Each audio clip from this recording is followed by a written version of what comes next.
नमस्कार दोस्तों, पीएससी अड्डा यूट्यूब चैनल पर आप सभी का हार्दिक स्वागत है। और मैं पंकज राठौर दोस्तों आज आपको बताने वाला हूं जो मौलिक अधिकार हैं, जो फंडामेंटल राइट हैं, जो प्रत्येक भारतीय नागरिक को संविधान के द्वारा प्रदान किए गए हैं, उन सभी के बारे में आपको जानना जरूरी होता है। और इनसे रिलेटेड जो क्वेश्चन होते हैं वो सभी एग्जाम में, जितने भी कॉम्पिटेटिव एग्जाम होते हैं, मान के चले एमपीपीएससी, यूपीएससी, एसएससी और भी बहुत सारे जो बोर्ड हैं, सभी इनसे रिलेटेड क्वेश्चन अपने एग्जाम में पूछते हैं। तो दोस्तों क्या क्वेश्चन पूछे जाते हैं? एक तो ये पूछे जाते हैं कि इनकी संख्या कितनी है। दूसरा ये पूछा जाता है कि ये भारत में कब आए, कब लागू किए गए, इनकी मांग किसने करी थी। उसके अलावा कौन सा जो अनुच्छेद है उसमें कौन सा अपना जो मौलिक अधिकार है वो हैं, या उसमें कौन सा मौलिक अधिकार का वर्णन किया गया है। तो इन सभी से रिलेटेड क्वेश्चन जो है एग्जाम में पूछे जाते हैं। तो उन सभी क्वेश्चन को ध्यान में रखते हुए मैं आपको सारे जो अपने मौलिक अधिकार जो अपने को प्राप्त हैं, जो प्रत्येक भारतीय नागरिक को प्राप्त हैं संविधान के द्वारा, संविधान सभा के द्वारा इनको लाया गया था, तो इनके बारे में अपन बात करते हैं। तो सबसे पहले बात करते हैं दोस्तों कि जो मौलिक अधिकार है इनकी संख्या कितनी है। तो सबसे पहले इनकी संख्या के बारे में अगर बात की जाए, इनकी नंबरिंग देखी जाए तो संख्या इनकी 6 है। वर्तमान में इनकी संख्या कितनी है? 6। करंट में अगर बात की जाए तो इनकी संख्या 6 है। पर जब मौलिक अधिकार जोड़े गए थे उस समय इनकी संख्या, यानी कि मूल रूप से इनकी संख्या थी 7। मूल रूप से इनकी संख्या कितनी थी? 7। तो एक को खत्म क्यों कर दिया, या कौन सा जो मौलिक अधिकार है आपका, हमारा भारतीय नागरिकों का, वो खत्म कर दिया गया, उसके बारे में देखते हैं। तो जो संपत्ति का अधिकार था, संपत्ति का अधिकार वो समाप्त कर दिया गया है। संपत्ति का अधिकार क्या कर दिया गया दोस्तों? समाप्त कर दिया गया है। और अभी वर्तमान में 6 मौलिक अधिकार अपने पास हैं, भारतीय नागरिकों के पास है। तो वर्तमान में 6 मौलिक अधिकार कौन कौन से? जैसे कि सबसे पहले अगर बात करें अपन तो समानता का अधिकार, समानता का अधिकार। उसके अलावा स्वतंत्रता का अधिकार, स्वतंत्रता का अधिकार। शोषण के विरुद्ध अधिकार, तीसरा कौन सा है? शोषण के विरुद्ध अधिकार।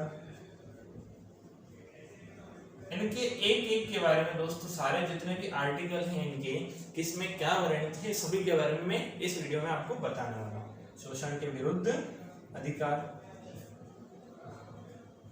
जो चौथा है दोस्तों वो है धार्मिक स्वतंत्रता का अधिकार, धार्मिक स्वतंत्रता का अधिकार।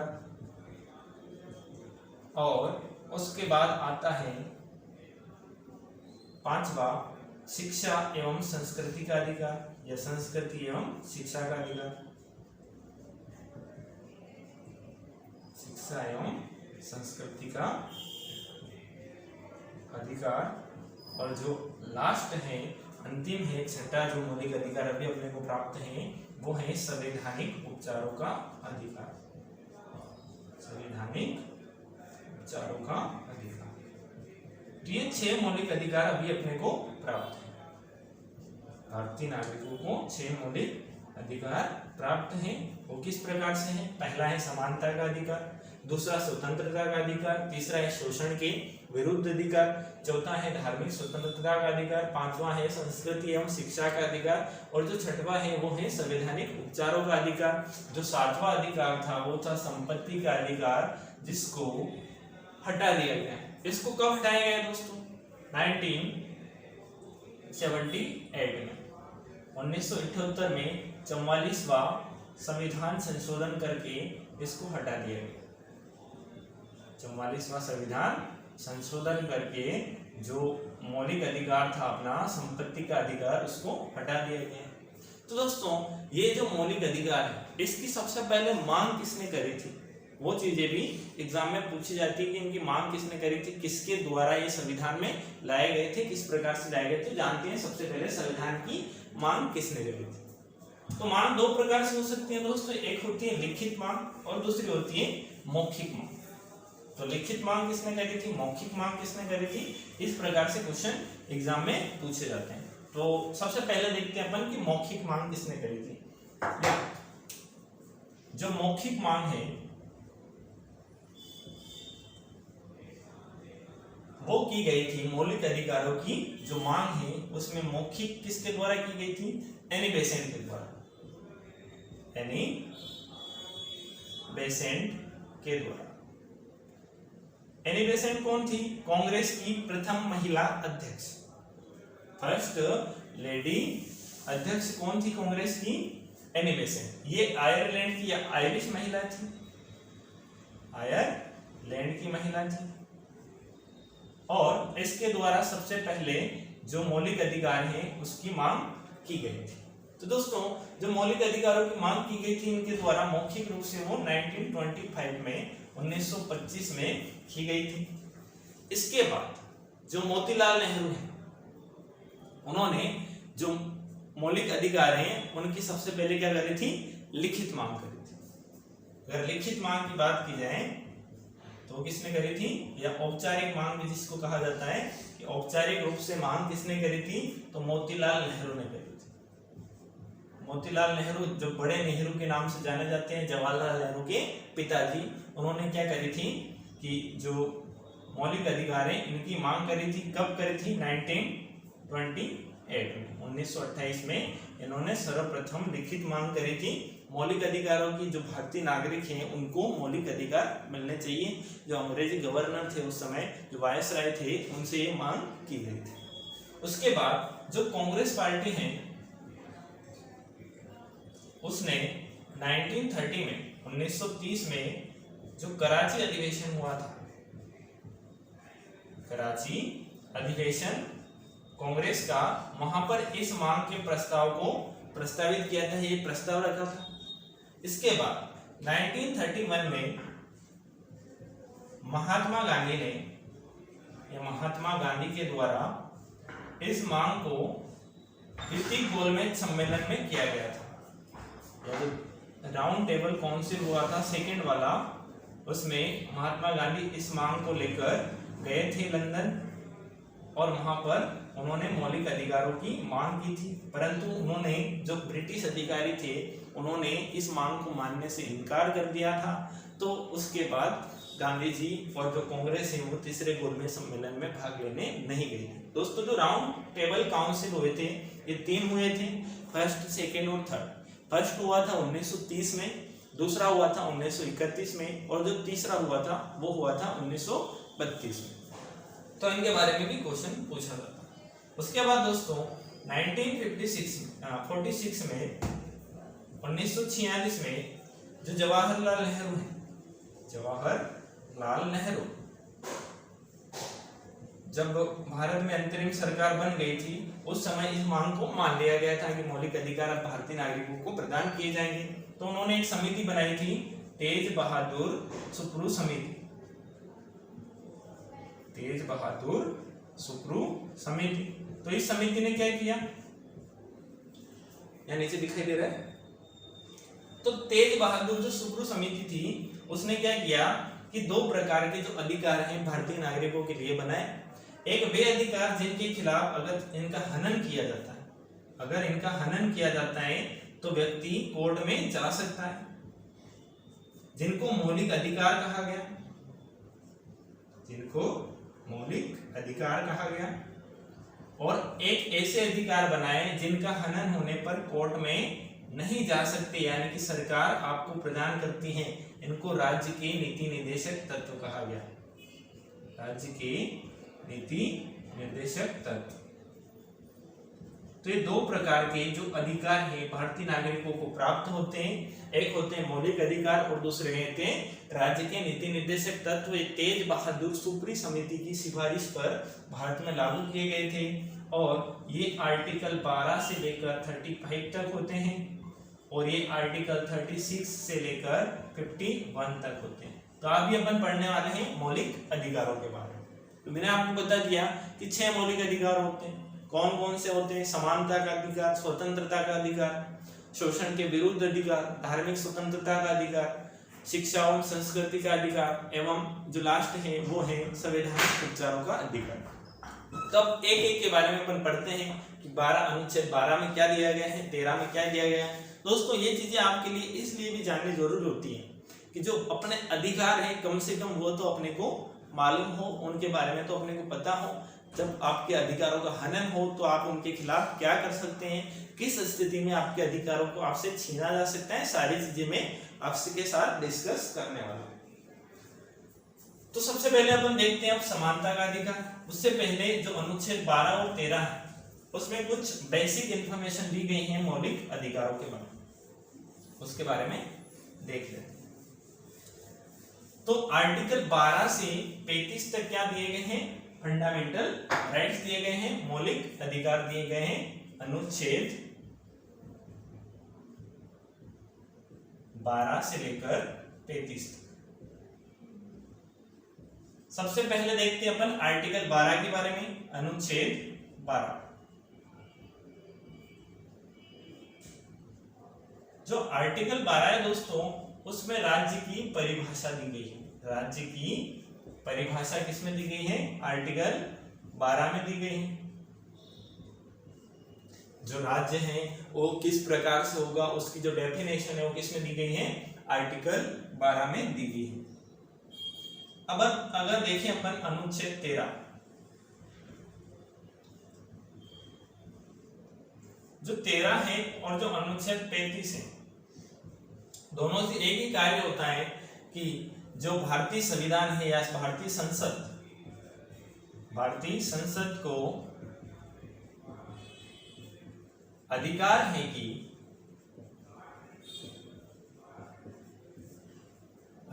है कि वो मौलिक अधिकारों में संशोधन कर सकती है, कि वह मौलिक अधिकारों में संशोधन कर सकती है। मौलिक अधिकारों में संशोधन किया जा सकता है।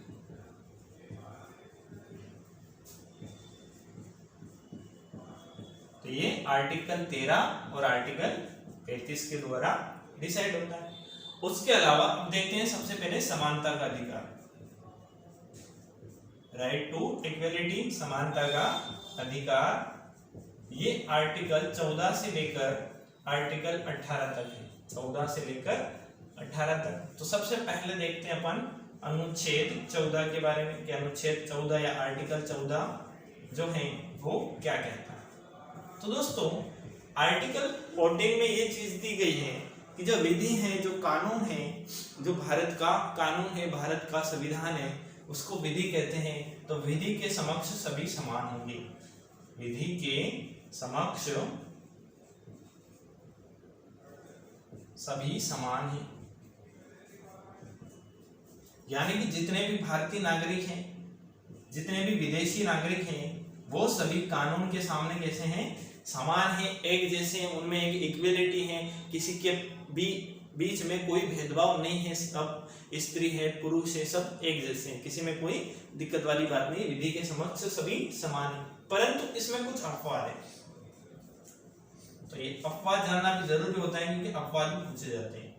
जो राष्ट्रपति होता है और जो राज्यपाल होता है, राष्ट्रपति पूरे देश का एक होता है, प्रत्येक राज्य का एक राज्यपाल होता है, ये दोनों विधि के समक्ष समान नहीं है आर्टिकल 361 के द्वारा। यानी कि कानून के सामने ये अपने भारतीय नागरिकों के समान है। कैसे? जैसे कि जो राष्ट्रपति होता है उसको कोई गिरफ्तार नहीं कर सकता, राज्यपाल को जब वो अपने पद पे होता है तो उसको कोई गिरफ्तार नहीं कर सकता। उसके अलावा इनको कोर्ट में पेश नहीं किया जा सकता, इनको खिलाफ कोई मुकदमा नहीं चलाया जा सकता जब तक कि ये पद पर हो। केवल जो महाभियोग होता है, इसको हटाने की प्रक्रिया, उसका अलग से वर्णन इसमें है। तो आर्टिकल 361 के तहत जो राष्ट्रपति हैं, जो राज्यपाल हैं, वो नागरिकों के या भारतीय नागरिकों के समान विधि के समक्ष नहीं होते। अब देखते हैं आर्टिकल 15 के बारे में कि आर्टिकल 15 क्या कहता है।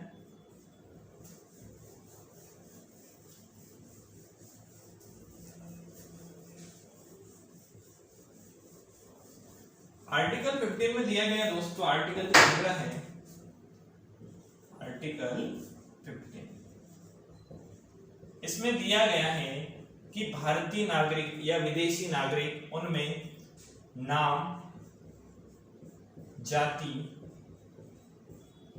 लिंग, वंश, कुल,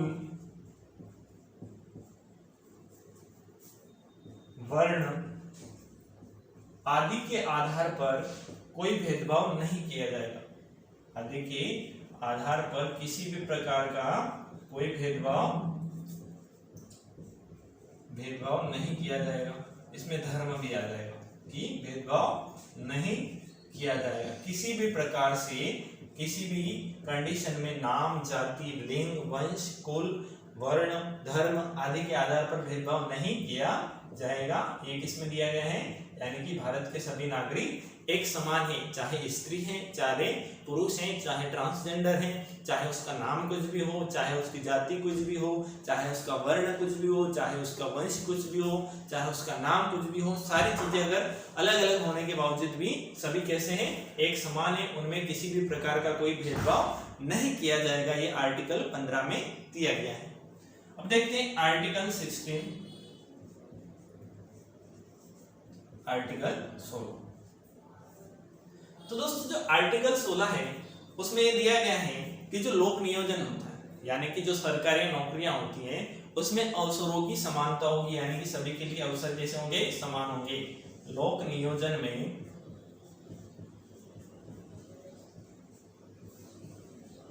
अवसरों की समानता, ये किसमें दिया गया है, आर्टिकल 16 में दिया गया है। परंतु ऐसा नहीं होता है। आपने देखा होगा कि आरक्षण एक ऐसी चीज है जिसके द्वारा लोक नियोजन में जो अवसर होते हैं वो समान नहीं होते। एसटी एससी को ज्यादा आरक्षण होता है, फिर ओबीसी को होता है, फिर जो ईडब्ल्यूएस होता है उनको होता है, जनरल वालों को तो कुछ नहीं मिलता है। तो इसके भी कुछ अपवाद हैं। अगर ऐसा होता तो आरक्षण नहीं होता, पर अपवाद हर जगह रहते हैं। अनुच्छेद 16(4) इसका अपवाद है। एसटी एससी को, है ना, शेड्यूल जो ट्राइब्स हैं और शेड्यूल कास्ट हैं उनको अवसरों में आरक्षण दिया गया है। लोक नियोजन के अवसरों में आरक्षण का प्रावधान है, यानी कि सुप्रीम कोर्ट ने भी कहा है कि 50% आरक्षण आप इस प्रकार से दे सकते हैं सभी राज्य।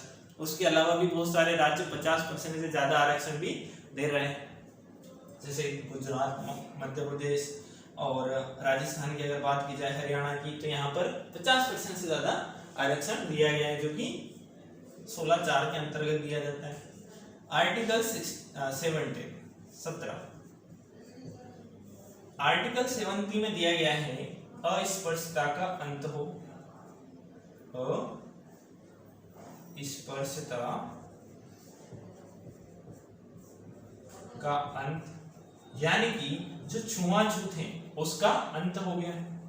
छुआछूत या जो अस्पृश्यता है उसका अंत किसके तहत हुआ है, आर्टिकल 17 के द्वारा। ये एक ऐसा आर्टिकल है जिसमें कभी संशोधन नहीं होगा, इसमें कभी संशोधन नहीं होगा। छुआछूत का अंत हमेशा के लिए कर दिया गया है, इसमें कभी संशोधन नहीं किया जा सकता है। देखते हैं आर्टिकल 18 के बारे में। अनुच्छेद 18, तो इसमें दिया गया है कि भारत में जो ब्रिटिश सरकार के द्वारा जितनी भी उपाधियां दी जाती थी उनका अंत, भारत में उपाधियों का अंत, यानी कि जितनी भी उपाधियां दी जाती थी उनको समाप्त किया जाता है। ये किसमें दिया जाता है, उपाधियों का अंत आर्टिकल 18 से रिलेटेड है, आर्टिकल 18 से संबंधित है। केवल इसमें अपवाद है शिक्षा और रक्षा। शिक्षा और रक्षा, जैसे कि आपने एमए किया है तो आप एमए शिक्षा में लगा सकते हैं। और रक्षा, जैसे कि परमवीर चक्र से कोई सम्मानित है, कोई वीर चक्र से सम्मानित है, कोई सूबेदार है, मेजर है, तो वो अपनी उपाधि अपने साथ लगा सकते हैं कि परमवीर चक्र विक्रम बत्रा, जिनकी आज जन्म जयंती है। तो रक्षा में यानी कि डिफेंस में जितनी भी उपाधियां दी जाती हैं वो दी जाएगी, शिक्षा में जितनी भी उपाधियां दी जाएगी वो दी जाएगी। इनके अलावा जितनी भी उपाधियां थी बाकी जो ब्रिटिश सरकार के द्वारा, ब्रिटिश शासन के द्वारा भारत में दी जाती थी, उन सबको समाप्त किया गया। इसके बाद देखेंगे दोस्तों अपन स्वतंत्रता का अधिकार, वो देखेंगे नेक्स्ट वीडियो में। तो नेक्स्ट वीडियो को देखने के लिए पीएससी अड्डा को सब्सक्राइब जरूर करें। Thank you. तो दोस्तों, अगर वीडियो आपको अच्छा लगा हो तो लाइक करें, शेयर करें अपने दोस्तों में, अपने परिवार वालों में, तथा पीएससी अड्डा के यूट्यूब चैनल को सब्सक्राइब जरूर करें। आप हमें इंस्टाग्राम, टेलीग्राम आदि जो सोशल मीडिया प्लेटफॉर्म है उन पर फॉलो जरूर करें। Thank you.